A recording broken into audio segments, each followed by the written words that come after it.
Good afternoon. So, hapit na ang klase. So, ato na po din i-recite ko ng ating notebook sa atong mga anak. Para dili tayo, anay mga sulat. So, atong buhaton is pilion na to ning mga wala pay sulat. Then, tamtamon na to sa spring.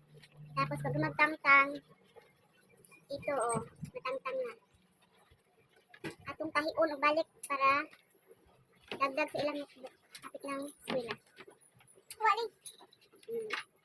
So, na natin nabuo na sa kanotbookan. Diba? Dapat naka-zero ka lang ba? Naka-zero na. Atin mo na siya.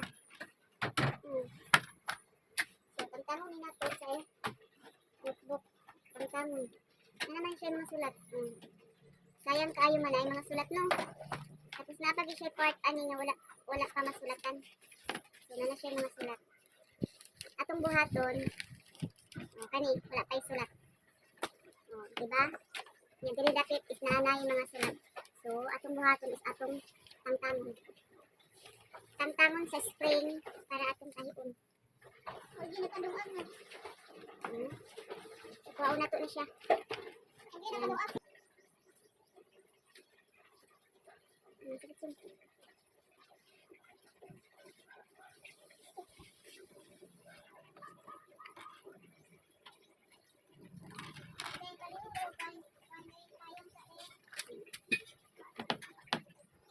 Recycle.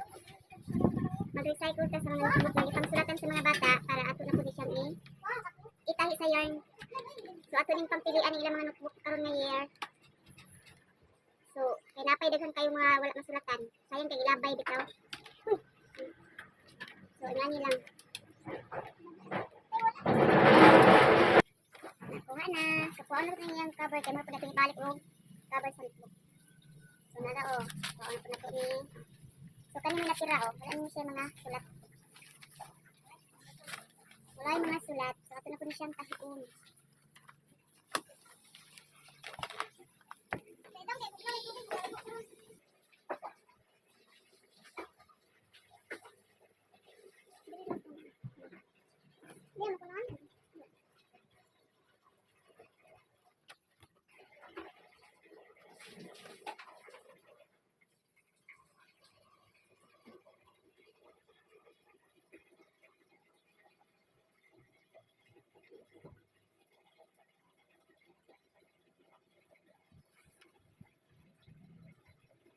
So muna yung buhat